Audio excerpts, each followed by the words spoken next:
Hi, this is Robert with Space Age Consulting, and today we're bringing you the PTZOptics 20x SDI camera. Now, PTZOptics makes 4 PTZ cameras, which stands for Pan, Tilt, and Zoom, and talks about the capabilities of controlling this camera remotely. The 4 models they make are the 2 20x versions, one with SDI, one with USB 3, and then 2 12x versions, one with SDI and one with USB 3. I struggled for a long time to figure out how to explain that properly. Do you say they have 2 models with the 2 12x with USB 3, or wait, is it you? Anyway, I got this camera on loan from Sandy Audio Visual out here in Laurel, Maryland. And I decided to take this camera to a couple of locations and test it out, put it through its paces, see how easy it is to get set up, see how well it shoots in different conditions. And I did a quick review, and you'll see what we found out about this camera. I will say this, I didn't test out the SDI or USB 3 connections. I was only testing the network configuration because I wanted to see how it would work in my own workflow. If I'm going to an event to shoot it and I have access to the local area network, how I can get it set up, how long it would take, and what the capabilities of the camera are. Does it shoot well in low light? Can it be used in a different area than if I had to use a tripod? Let's see what I found out. So let's get started. The first thing we'd have to do to get the camera set up is go to the PTZOptics.com webpage. You go to Downloads under Resources, then Downloads again for redundancy, and it brings you to this page. And here's where you would download the IP address setting tool. Now, the IP address setting tool comes as a zip file, so you would then unzip that file, show it to you in my downloads history.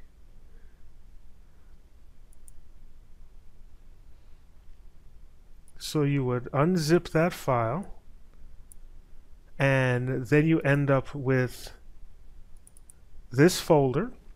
You can place this file anywhere, a temp directory, or right on your desktop. Then you run upgrade.exe, and this is the screen you get. Yes, upgrade is a strange name. You can use this tool to upgrade the firmware of your software or to configure it. Now, I've already set up the camera on this network, so when I click search, it comes up with the IP address that I need. But when you first bring it up, you would go to Configure and type in the information. Interestingly enough, this only comes up as manual. You cannot use DHCP on your initial settings, though you can change it later. So you'd have to type in a manual IP address. And something really interesting is you'd have to put in you have to create a MAC address for the device. Now, for those of you who aren't aware, a MAC address is how computers actually talk to each other. Think of it as your numbered address on your street. Even though there's a bunch of houses on your street, only you have one particular address.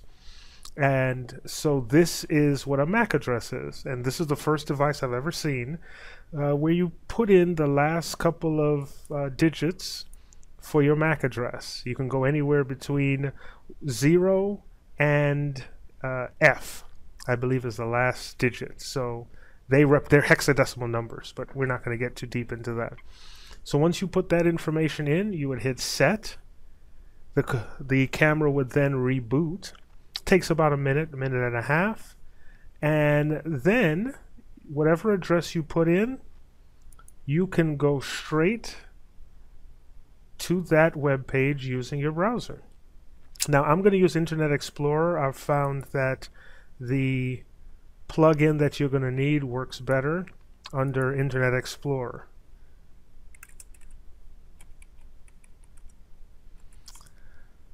So it's going to ask for username and password, and the generic one is admin. And then this is the screen you're going to be presented with. This is basically your controls. Now, when you first log in, you're going to have to download a player.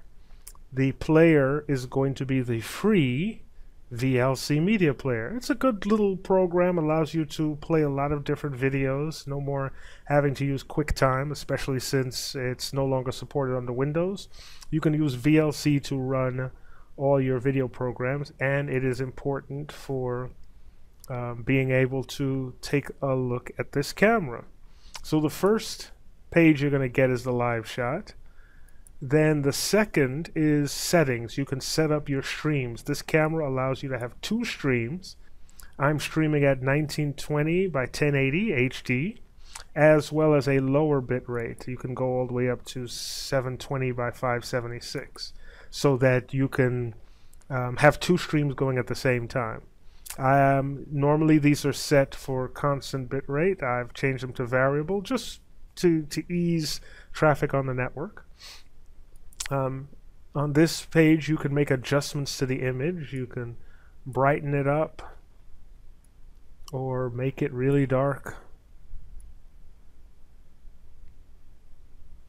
as well as change your saturation, your contrast, your sharpness, and your hue. You could flip it if you'd like as well, or put it into mirror mode. Now under audio, this camera does come with an 1/8 inch jack, and you can have a microphone going directly into it, or have an ambient mic and allow you to pick up the audio in a room. You could even use this for a conference. Under system is where you would set the work mode, how it would stream. You can do multicast, which very few people do, or you can set your password, which is something that we do suggest you do as soon as possible. If you take this out into the field and your password is left at admin, well, you run the risk of very strange things happening, people locking you out of your own device. Under network, this is where you actually put in some very important settings. When you first set up this machine, you'll see here the IP address that you have changed your computer to, and then you'll see the MAC address you put in. Notice that once again you could adjust the last 3 octets of your MAC address. You could set your HTTP port, your RTSP, and your PTZ so that you can control it over IP. PTZOptics provides you with open source IP control software, and you can control your camera remotely, pan, tilt, and zoom if you don't want to use this web page. But here's the thing that's very important.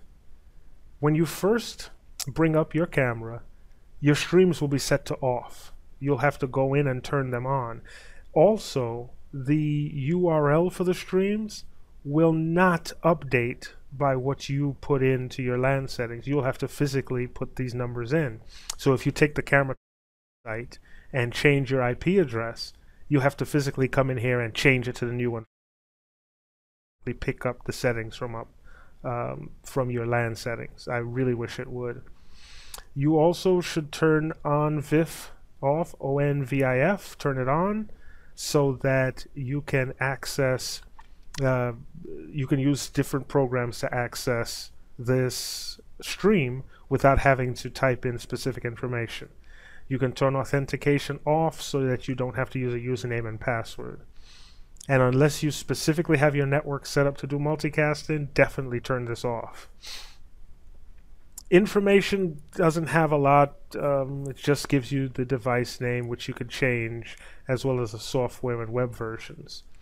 If you ever had to upgrade the software, you would use your upgrade tool. Now that we've gone through the basics, let's take a look at how well the camera works. This camera has quite a few features. You can control your pan, tilt, and zoom directly from this page. So you can operate it remotely. It doesn't seem very fluid, does it? You take a click and it takes a while to move, but you can change the speed, and that will enable you to hold it down, and you get a much smoother pan. or you can go all out, which I really don't suggest, and it whips around. Now you do notice it has the wonderful jello effect. It has rolling shutter. So keep that in mind if you decide to change your pan and tilt speeds to these very high numbers. Another great thing is you can set presets. Your presets will take into account your zooms and your focusing, as well as your pan and tilt. So I'm going to set a preset. It's very easy. Put a number in, number 1. Set. It says number 1 set successful. We're going to move the camera to another location.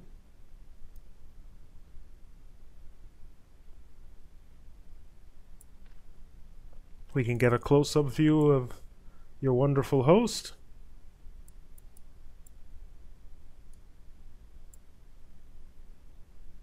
Okay, that's a little bit too close of a zoom. I think the camera just got away from me for a second. Yes, I need a shave. We'll put that to be 2. Set. Set successfully. We'll pan around to the rest of the room. Zoom out. Yeah, if you hold the pan button down pretty long, it will go everywhere. We're going to make this 3. Set. So right now I have 1, 2, and 3 set. So to recall them, you hit 1 and you hit call. Automatically goes back. 3, call. 2, back to your lovely host, call. This is a wonderful tool where just on one page you can have all your controls set up. Let's say you had a conference and you had your key places set up. You can have it pointed at the screen. If there's a PowerPoint, have it pointed at the host, have it pointed to the audience, and you can be a one-man camera crew setting up your presets. You can change your speeds, and it's fairly easy to set up. In less than 10 minutes, I can have this product unboxed, plugged in, and ready to go. But this is only part of it. How about streaming? You can use VLC Player to connect to the stream.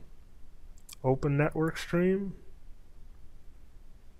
You type in the information, RTSP, the IP address, and the RTSP port. If you remember, the RTSP port can be found here. There it is. So then you go back to your stream, you hit play. Ta-da! There's your stream. Now this doesn't stream out. At this time, VLC does not allow you to stream out. It's just to play a network stream. If you had this camera at your office and you were doing a training, you can have everyone just download VLC and pick up the training without having to go to a conference room. So let's say you wanted to stream. One of the programs you can use to stream is Wirecast by Telestream. Telestream.net and a product called Wirecast. Now there's a caveat to using Wirecast, and we'll show you that in a second. If you want the free version, you download Wirecast Play.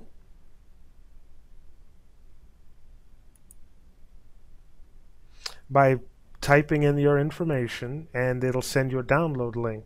Now I've already downloaded it, and you can see this is the free version. Now you have some limits. There's a Wirecast watermark that'll come up, slightly annoying, but that's what you get for just trying out your free product. If you want to be able to stream without it, just pay the $10 fee and you can move forward. Now I don't need the tutorial, but I can show you where ONVIF, ONVIF, comes into play. When you check under your sources, automatically you see a web stream. So the camera is already set up. You could see the information's already typed in where you don't need to add anything. So you see it automatically reads the stream, and it's using the Open Network Video Interface Forum, which is a protocol that the camera will send out notifications to the network to let you know, hey, I'm a camera, I'm working on your network and you can pick me up. And then we just add it. We add the in shot. We cut to the in shot, and there you go. Once you set up your output, how your output's going to go, you can set it to YouTube, and you can set it to just record to the disk. So we can set it up to go to YouTube and then choose my account.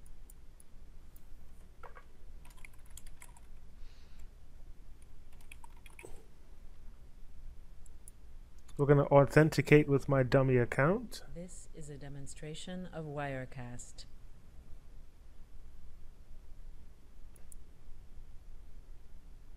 And allow it to connect. And let the firewall allow your connection through. And there. Automatically, it pulls in your information, your authentication, everything. You click on OK. And when you're ready to stream, you click on this button and your output will stream. This is a demonstration. You can also within Wirecast add a recording, so you could make a recording to your desktop in case you wanted to edit it as well. And there goes that wonderful watermark that comes up every so often. So now you see we can start broadcasting to the Space Age stream when we're ready. And then you can send your customers to your live stream and they will see everything, whether you're recording a wedding, a play, a speaking event. You will have to, if you use Wirecast, you will have to pony up to the Pro version, which as you can see here on their web page, costs $995. That's what you would pay to be able to stream live using Wirecast Pro. Now YouTube also this is a demonstration of Wirecast. Suggests a program called XSplit. XSplit also claims to be free on the initial version, and so that you can download it using xsplit.com. Download it. I also have that here, so I'm going to go ahead and close out of Wirecast. Because I don't have the Pro version, I can't save this particular camera settings, but you could use other cameras for the Pro version. Now, I'm not as familiar with XSplit, so let's see how long it would take for someone to get used to this interface. All right. So you can run the tutorial. There's some options here. We're just going to continue because we're men. We never follow instructions, right? Ah, yes, I remember I set this up before. It's not fair. Well, here's how you would set it up. Under webcam, you would go to RTSP IP cameras, and this is where you'd set up the stream. Now, as you can see down here, there's already one. You can set up scene 2, scene 3. If you had multiple cameras, easily add multiple cameras. Now with Wirecast Play, even the $10 version, you only have one camera you can stream. With XSplit, the free version allows you to have 4 inputs apparently. As I said, I don't have extra cameras to test it, so and you can stream at 720p, 30 frames a second, and you can set up your outputs. I already have one set up for YouTube. I did have an interesting problem when I first set it up, getting the screen to be large enough. When I streamed it, it seemed to be cropped, a small box. What I had to do was right-click on the screen itself, go to Layout, and then change the width and the height to match what my stream settings were. And then pull this screen into the right position, and it works just fine. So just remember that. Then once you get your output set up, right, if you click on Authorize, you have to type in the name of your YouTube page. It'll allow you to access it, and then you're connected. And once you're ready, you hit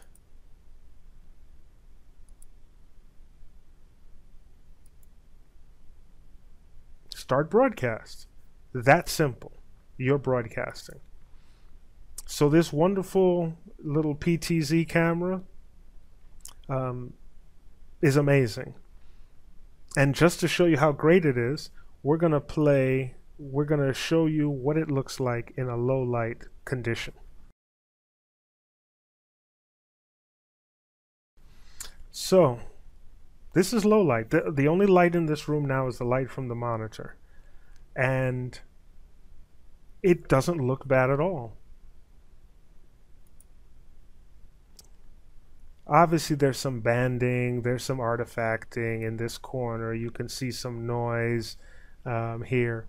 But the room is pretty much dark. You just have a monitor going.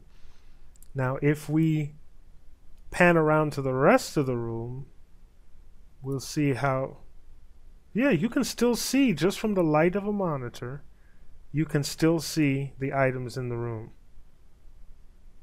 Yes, it's noisy, but what do you want? It's pitch black in here.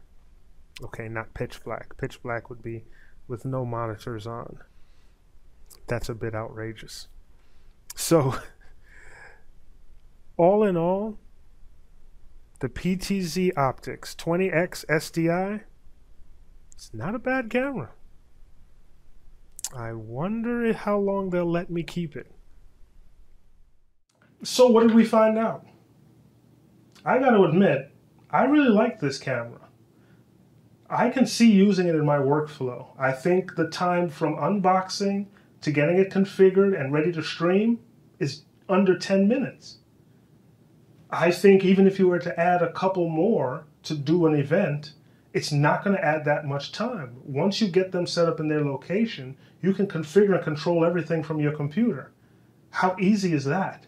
And it would cut down the amount of equipment, no bulky tripods. I would just have to have a way to get them mounted. If I do my pre-production properly and check out different locations, I may be able to find spots I can put them. Think of a conference where you can control it simply, easily, and efficiently. And then the ability of the camera to work in different conditions, how well it works in lower light conditions. I can see using this camera. In fact, I'm going to see if Sandy Audio Visual will allow me to hold it just a little bit longer. I think I want to get a bit more use out of it. If you'd like more information on the product, please go to PTZOptics.com. If you'd like to find a reseller nationwide who can deliver this camera to you, take a look at Sandy Audio Visual at savweb.com. And as always, if you want more product reviews, more tips and tricks, continue to visit my website at spaceage-llc.com. Thank you and hope to see you again. Well, technically, I don't really see you. I hope that you see me again. Thank you and visit us again. Thank you and join us. No, that's terrible. Come by sometime. Check us out. I'll think of something.